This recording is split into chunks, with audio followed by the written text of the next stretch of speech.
Hello and welcome to all my champions. आज का जो सेशन है again that is of sentence arrangement. Sentence arrangement का session मैंने पहले भी आपको दिया हुआ है और स्टूडेंट्स को काफ़ी अच्छा भी लगा है।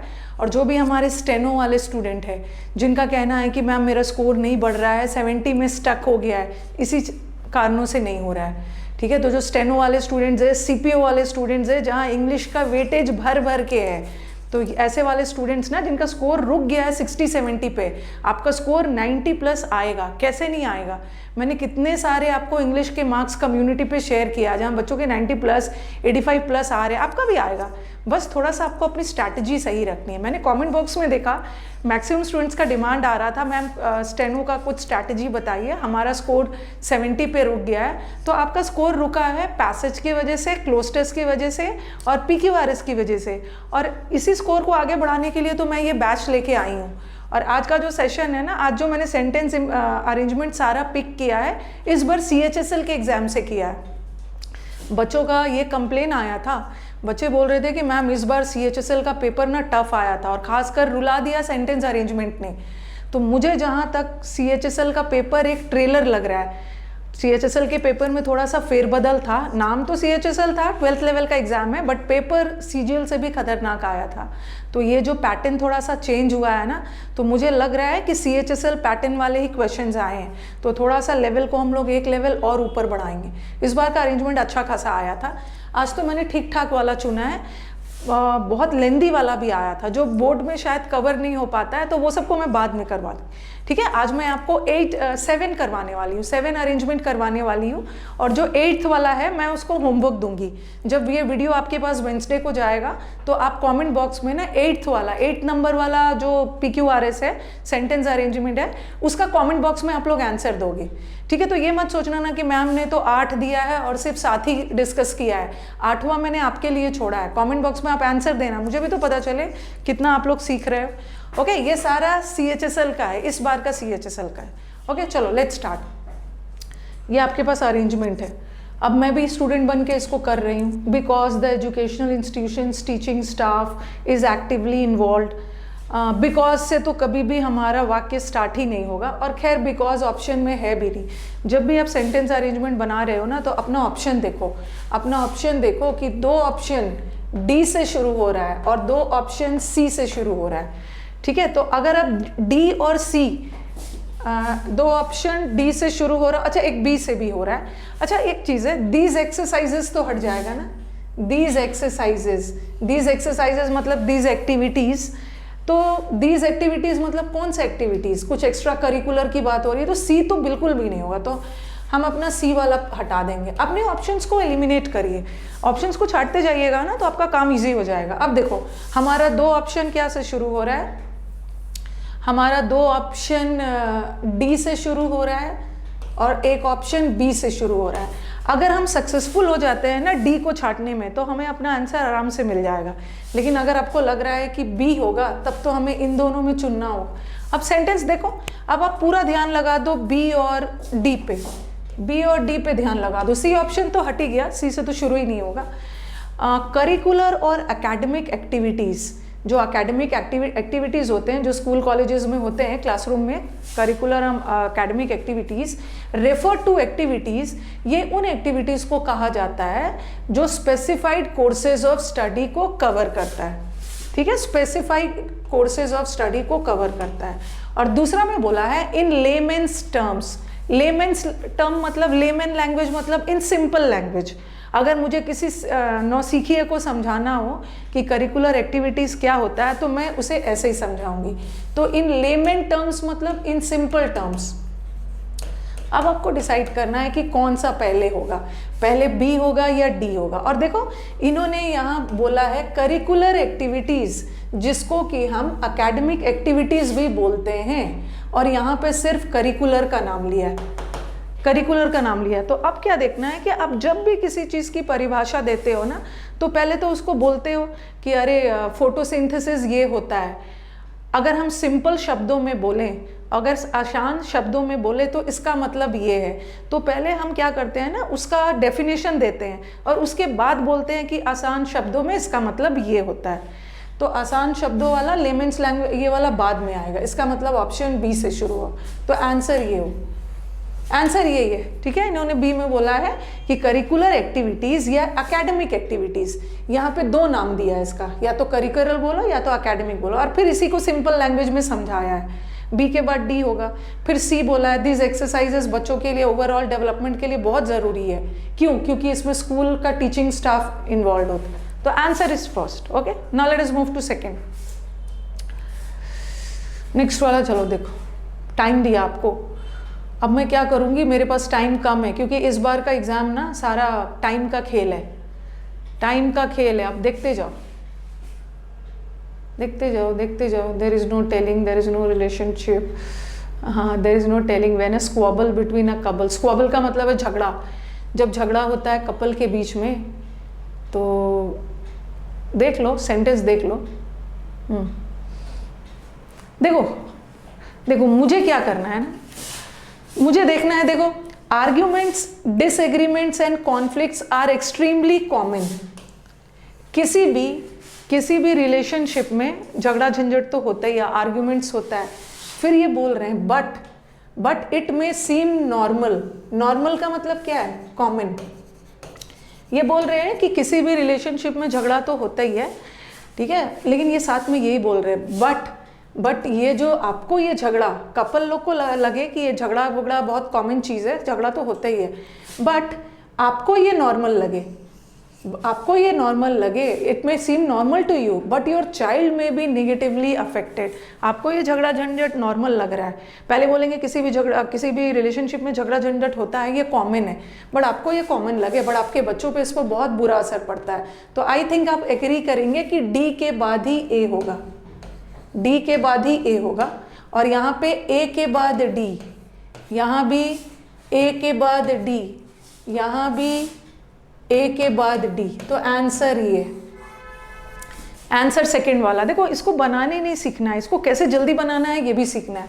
सी में बोला है कोई ऐसा रिलेशनशिप नहीं है ना जो फॉल्टर नहीं करता है, जो डगमगाता नहीं है, लड़खड़ाता नहीं है। और फिर बोला है कि हर रिलेशनशिप में झगड़ा झंझट कॉमन है, बट आपको ये कॉमन लग सकता है, बट आपके बच्चों को बहुत नेगेटिवली इफेक्ट करता है।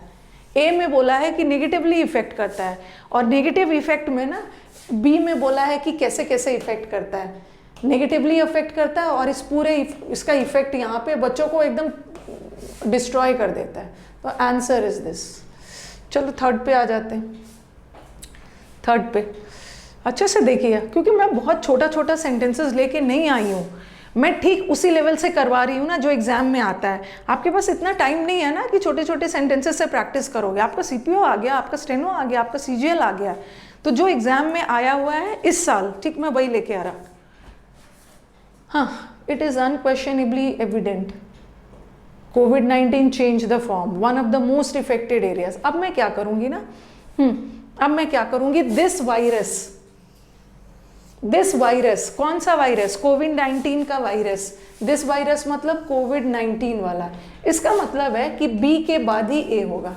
दिस वायरस बी के बाद ए होगा, ओके, बी के बाद ए होगा।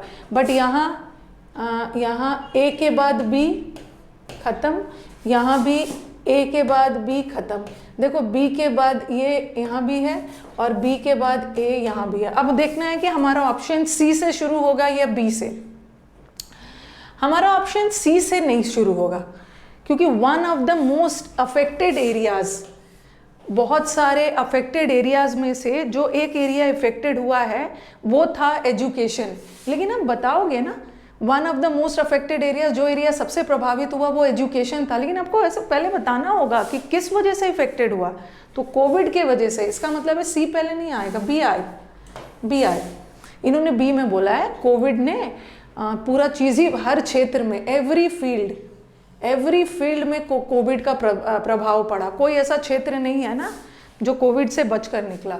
बी में बोला है, और उसमें से बहुत सारे क्षेत्रों में से बहुत सारे, देखो, एवरी फील्ड, और बहुत सारे फील्ड में से एक फील्ड एजुकेशन भी था। तो बी के बाद सी ही होगा। फिर उन्होंने डी में बोला है कि एजुकेशन में सिर्फ बच्चे ही प्रभावित नहीं हुए हैं, टीचर्स भी प्रभावित हुए हैं।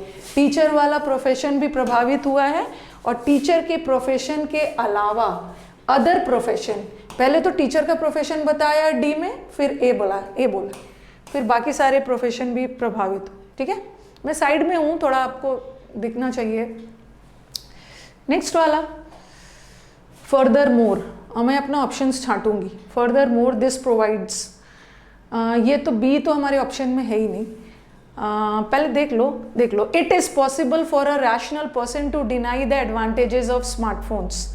इट इज़ पॉसिबल, पहले देख लो। Furthermore people can get in touch with ये पहले तो स्मार्टफोन के बारे में ये बता रहे हैं ना, ठीक है। स्मार्टफोन के बारे में तो ये बता रहे हैं कि स्मार्टफोन आज के डेट में, पहले आप ये लिखोगे people can get in touch. People can get in touch, क्या ऐसा होगा कि आप लोगों से मिलना, मतलब टच में रहोगे, फ़ोन होगा तभी तो रहोगे, तो पहले फ़ोन के बारे में बताओगे ना। सी से ही हमारा ऑप्शन स्टार्ट होगा, डी से नहीं होगा, ठीक है। डी से नहीं होगा और ए से भी नहीं होगा, ए से भी नहीं होगा, सी से ही स्टार्ट होगा। पहले तो वो बोल रहे हैं कि smartphones have become a very important form of communication these days.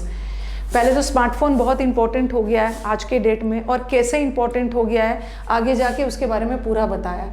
तो सी से स्टार्ट होगा। अब बच्चे के दिमाग में ना सी के साथ बी भी जा सकता है और सी के साथ डी भी जा सकता है, लेकिन सी के तुरंत बाद बी नहीं जाएगा। क्यों?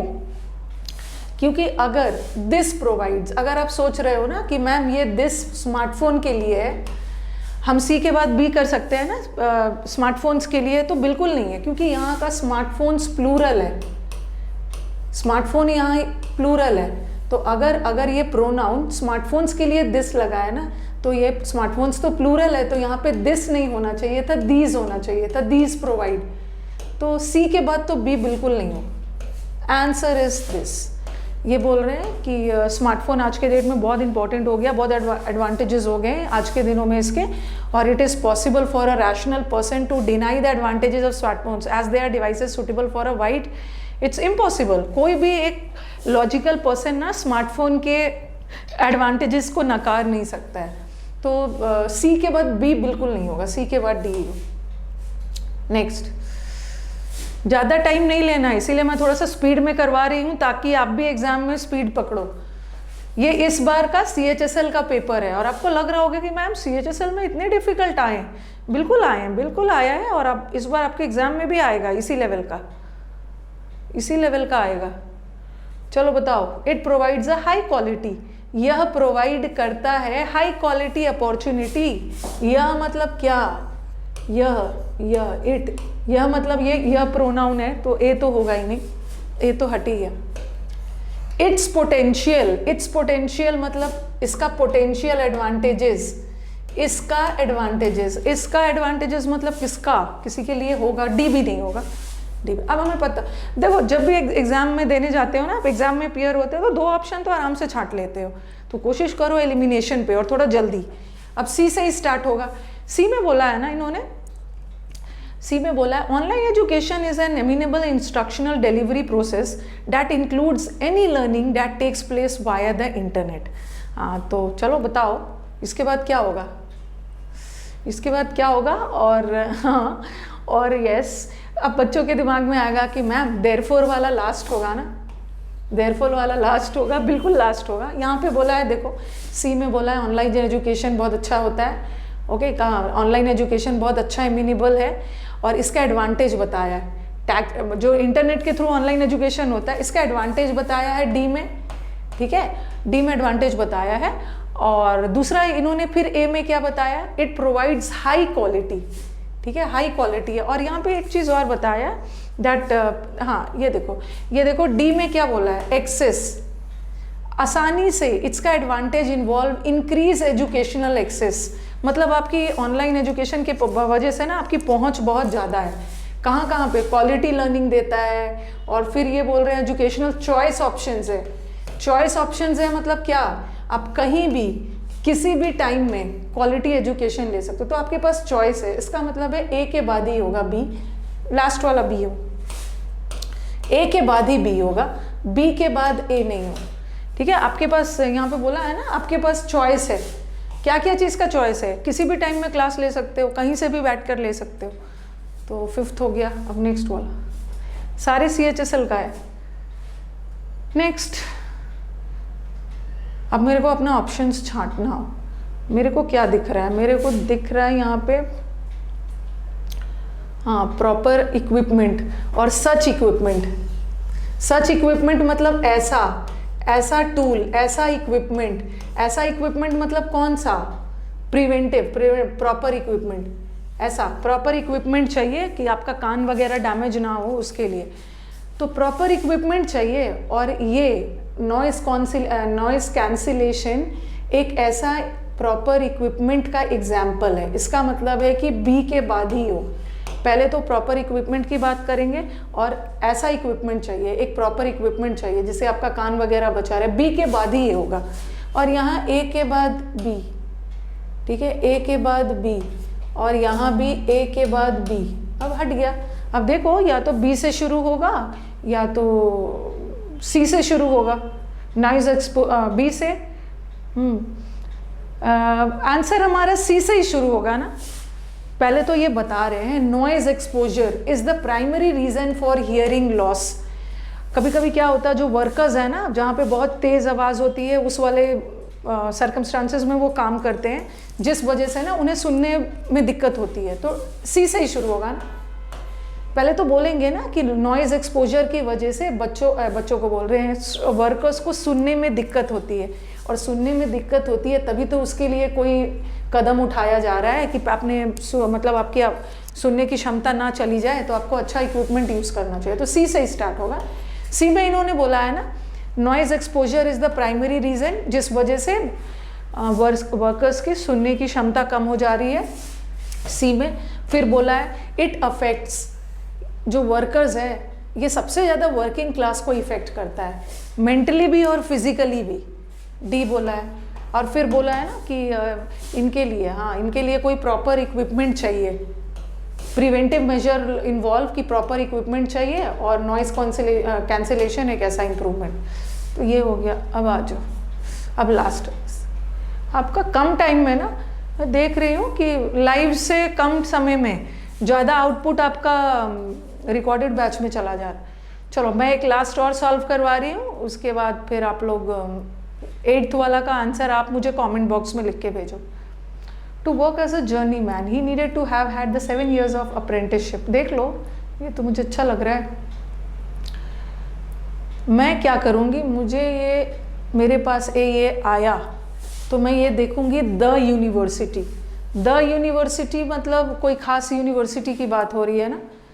Okay, works at the university, और हाँ, university of Glasgow in London. He found out he has a ये under advice of the university. और यहाँ भी द यूनिवर्सिटी। अब मुझे बताओ कि पहले सी होगा या बी होगा? अब बताओ। यहाँ जो है ना, यहाँ खास यूनिवर्सिटी के बारे में बताया गया। कौन सा university? Eight the university of Glasgow. Okay, वो यूनिवर्सिटी बताया गया है, जो ग्लासगो एक जगह का नाम है, वहाँ पे। तो यहाँ पे यूनिवर्सिटी ऑफ ग्लासगो के बारे में बताया है। और फिर द यूनिवर्सिटी मतलब कौन सा यूनिवर्सिटी? जो यूनिवर्सिटी इस ग्लासगो में था। तो सी के बाद ही बी होगा। और यहाँ बी के बाद सी, यहाँ बी के बाद सी, यहाँ भी बी के बाद सी। तो आंसर यही। ओके, पहले हम बात करेंगे वो यूनिवर्सिटी जो दिल्ली में है, और फिर मैं बोलूँगी कि वो यूनिवर्सिटी ना जो दिल्ली में था, तो दिल्ली वाला यूनिवर्सिटी मैं पहले बोलूँगी ना, फिर उसके लिए यूनिवर्सिटी बोलूँगी। तो आंसर वैसे भी ए से तो होगा नहीं, ए में ही लगा हुआ है। ये ही किसके लिए लगा है? ये ही किसके लिए लगा है? ये पर्सन के लिए, व्हाट। तो ए से तो आपका होगा ही नहीं। और ये भी है कि सी के बाद ए आएगा। ओके, हाँ, यहाँ पे इन्होंने, हाँ यहाँ पे देखो ये भी हट गया, आंसर यही बच गया। यहाँ ए के बाद सी है, ये तो ऐसे ही है, तो यही आंसर। ओके, पहले इन्होंने सी में बोला है कि what made acquaintances with folks at university. फिर इन्होंने बोला इस यूनिवर्सिटी में वो काम करते थे, अपने ट्रेड वगैरह सीखते थे। फिर डी में इन लंदन उसने अप्रेंटिस किया, फिर वो सब। ठीक है, तो अब मैंने 7 करवा दिया है। अब 8th वाला आपके लिए। ठीक है, 8th वाला ऑप्शन आपके लिए है, तो इसको कर लोगे आप। ये मत सोचना कि मैम ने 8th वाला क्यों नहीं करवाया। मैं 8th वाला का आंसर ना जब नेक्स्ट क्लोज टेस्ट करवाऊंगी, नेक्स्ट PQRS करवाऊंगी, तो 8th वाला का आंसर आपको डिस्कस कर दूंगी एक्सप्लेनेशन के साथ। अभी आप ये देखो, पढ़ो, और जब तक ये वीडियो आपके पास जाएगा ओके आप कमेंट बॉक्स में अपना आंसर रेडी रखना और मुझे देना, मुझे देखना है कि कितने बच्चे इंप्रूव कर रहे हैं इस बैच से, ठीक है।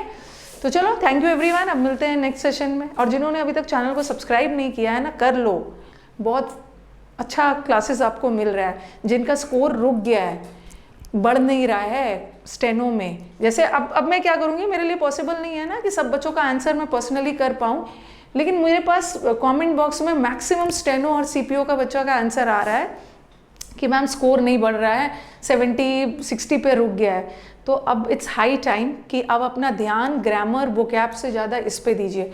अभी मैं स्टेनो का पेपर, प्रीवियस पेपर करवा रही हूँ फ्री बैचेस में, तो वोकैब का लेवल बहुत इजी आ रहा है, ग्रामर का लेवल भी बहुत इजी आ रहा है, सीपीओ में भी मैं सीपीओ भी करवा रही हूँ, सीपीओ का भी प्रीवियस पेपर और इसका स्टेनो का भी, तो लेवल बहुत इजी आ रहा है। तो ज़्यादा अपना दिमाग ना ग्रामर और वोकैब पे मत लगाओ, 2 मंथ्स बच गया है, पूरा दिमाग इसमें लगा दो, ये सब वीडियोज़ को देखो और आपको बहुत फ़ायदा होने वाला है, ठीक है। क्योंकि काफ़ी सारे बच्चों के कमेंट्स आते हैं, मैम हमने आपका क्लोज टेस्ट का मैराथन देखा है, PQRS का मैराथन देखा है, हमें टेक्निक पता चल गया, और अभी टाइम है आपके पास, अभी बहुत टाइम है, आपका आराम से इंप्रूव हो जाए। और अगर सेशंस अच्छे लगे तो एक बार लाइक कर देना ताकि मैं मोटिवेटेड हो जाऊँ और भी अच्छे अच्छे वीडियोज़ आपके लिए बनाते रहूँ। चलो मिलते हैं session, thank you everyone. Channel को सब्सक्राइब कर लेना, बेल आइकॉन प्रेस कर लेना, क्योंकि ये सब बैचेस रिकॉर्डेड जा रहे हैं, आपको नोटिफिकेशन पहुँच जाएगा, ठीक है। Thank you everyone.